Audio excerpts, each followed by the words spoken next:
Episode 102. Moonlit Slumber was naturally fuming. It was a clear sign that he and Seven Fields just weren't up to snuff. Moonlit Slumber didn't want to admit it, but every time he saw Lord Grim, Chilling Haze, and Steamed Bun Invasion, it was painfully clear they were a cut above him and his crew.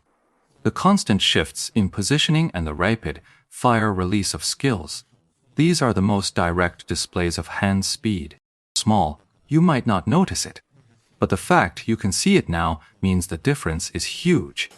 Tianqi and Midnight Moon fought the monsters with broken hearts, while Yi Xiu kept instructing the other two on what they should be doing. Midnight Dusk was itching to learn, but their classes were different. They were talking Battle Mage and Brawler, asking Lord Grim for pointers. He'd rather die. In the end, Moonlit Slumber hit upon a brilliant idea: stick close to Deep Dusk whenever he appeared. That guy was a blade master just like him. When Yi Xiu was giving him pointers, he could just eavesdrop. Lost in thought, he suddenly heard Lord Grim's voice. "What are you doing, little moon?" Midnight Moon snapped back to reality and looked around. Damn, I was so lost in thought I already killed the target, and was just swinging my sword at thin air. He pretended nothing was wrong and hurried back to join the fight, just in time to hear the new girl say, "That's it." Later on, you'll be pulling a lot more than this. Right now, this is just to get you familiar with the dungeon. Pay attention to every mob's position, their attack habits and patterns, their attack speed, their movement speed. That goes for you too, Steam Bun. Why bother with all that? Steam Bun Invasion was now. Killing the goblins in this dungeon was a breeze, so he wasn't taking it seriously. Sometimes, a record is just a lead of a few seconds in the end. Such a slim advantage is built up from every single detail. So, how am I doing now? Not quite yet. But, for today this will do. I'll give you a basic rundown for this round. Once we're out, you go back to grinding the arena. Save your experience points. When we've got a full team, we'll really put in the work to gel and drow properly. Ye Xiu suddenly found himself thinking with unusual caution. It was all because he'd witnessed Steamed Bun Invasion's utterly clueless performance. This guy's too unpredictable. We need more time to drill him into shape.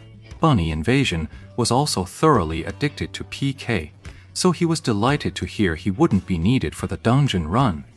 He agreed without hesitation. Yue Xiu suddenly remembered something too. Right, Baozi, what's your current PvP score? 98 points. I've only been playing one-on-one duels. Steamed Bun Invasion declared proudly. A win only gets you 1 point. That 98 points means he's already beaten 98 opponents. Don't waste your points. Save up higher 50 to exchange for the 25 level purple Great Warrior's badge. The arena mirrors the professional league with multiple formats. One-on-one matches award 1 point per win. Team arena matches grant 2 points to each member of the winning team. The team battle format differs from the Pro League's fixed 5-1 substitute rule. Here, players can freely set up duos, trios, or any other combination. The maximum is a 5 versus 5 match with 1 substitute, just like in the Pro League. The final winning points depend on the number of participants. For a 4-on-4 match, each member of the winning team gets 4 points. These victory points can be exchanged for a lot of gear. At the 50, 60, and 70 level stages, you can even trade them for orange tier equipment. Of course, the required arena points are staggering. Naturally, the highest demand is for weapons. A level 50 orange weapon costs 8,000 points, and a level 61 costs tens of thousands. The level 70 version costs 12,000 points. These orange tier items aren't something you can just grind for with sheer determination. Starting from level 50, arena matches have a catch. You earn points for a win, but you lose the same amount for a loss. For players who can't maintain a win rate above 50%, it's a losing proposition. They'll only bleed points. But players weren't without their shortcuts. There is a theoretical method to earn all the points in a single match. Gambling. In a wager, players can set stakes. They can bet competitive points, in-game gold, even gear. There's no cap on the stakes by default. For example, if the opening character stake is set at 1,000 points, any challenger with 1,000 points can join. Players can also negotiate the initial stake, like setting it at 1,000 points. But if the challenger loses, they only have to pay 500. That's fine too, as long as both parties agree. With the system acting as the middleman, there's no way anyone could cheat or renege. Anyone bold enough to run a betting pool clearly has some skill, but the stakes are usually set below 100, because no one has 100% confidence in victory. Of course, there were absolutely those who would stake millions in a high-stakes gamble. These were often players with a deep-seated grudge, settling their feud in a single or nothing duel. Beyond that, there were plenty of inexplicable cases. With a game this vast and so many players, you were bound to encounter mindsets that ordinary folks just couldn't fathom. The 10th server is just a new one.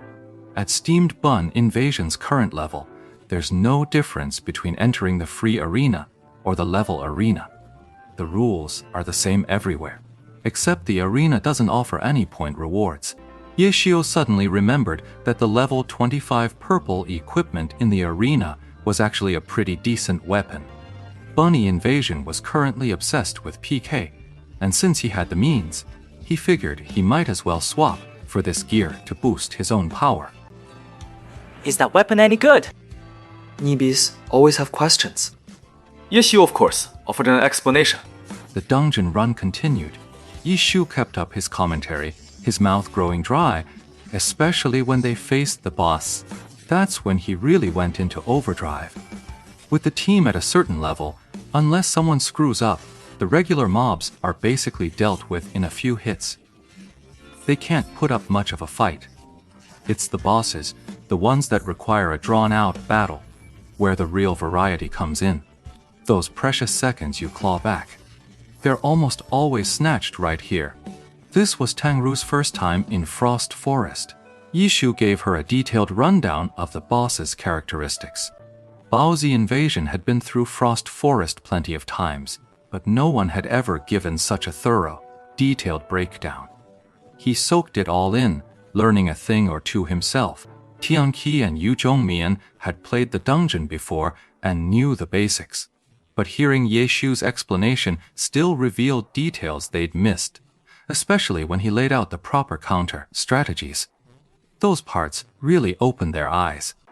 In the end, the dungeon run took a full 35 minutes to clear, all because Ye Xiu had talked so much. His throat parched. Ye Xiu grabbed a bottle of green tea and gulped it down the moment they left the dungeon. He turned back to Tang Ru. Got it all? This lesson was still primarily for Tang Ru, but she just laughed and said, "No more guessing. I really can't figure it out." Ye Xiu turned to see Baozi Invasion was at it again with his ridiculous zodiac questions. Ye Xiu nearly snorted green tea out of his nose. Fortunately, Tang Ru immediately agreed. They're all pretty simple. I'll show you how it's done. Tang Ru dove into the dungeon without a word. Compared to the tutorial dungeons of the starter village, the Frost Dungeon was indeed a step up in difficulty. But Tang Ru was confident she could handle it. Han Yanru left the party and entered the dungeon by herself, leaving Tian Qi and the others utterly bewildered. Brother Expert. Oh, she's practicing, soloing Frost Forest. Tian Qi felt his head spinning. Just what kind of monsters were these people? She won't be able to finish it. Although Tang Ru had entered the dungeon and was no longer in the same voice channel as the others, she was sitting right at the same table as Ye Xiu and heard him directly. She turned her head and replied. Who says I can't finish it? Tang Ru didn't answer, just kept pummeling the mobs. You guys find your own parties. I'm gonna take a break from grinding for now. Ye Xiu said to Tian Qi and Yu Zhongmen. Right. So the two of them went off to find others to form a new team. With his new goal of a purple weapon, Steamed Bun Invasion was even more excited, shouting, 250! 250! My goal is 250!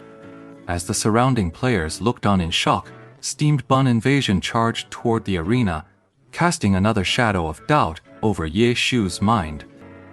Is this guy really up to the task?